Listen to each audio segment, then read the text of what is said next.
Intelligence Fund ng PNP, ng Secretary ng DILG. Saan nila nilagay yun at kailangan kumuha pa ng kontribusyon sa mga pribadong tao? At number one kong question talaga na uulit-ulitin ko, sino itong mga to?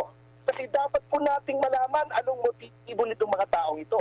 Hindi po pagmamarites yan, sapagkat katulad ng sinabi ko, ang pagpapatupad po ng batas ay isang public function. Hindi dapat na impluwensyahan ng pera na pribado ang pagpapatupad ng batas. It is as simple as that. Bakit kailangan pa nilang kumuha ng donasyon galing sa mga kaibigan nila? Hindi ba pwedeng gamitin yung pera ng gobyerno para gawing reward dito sa mga akusado? Hindi po.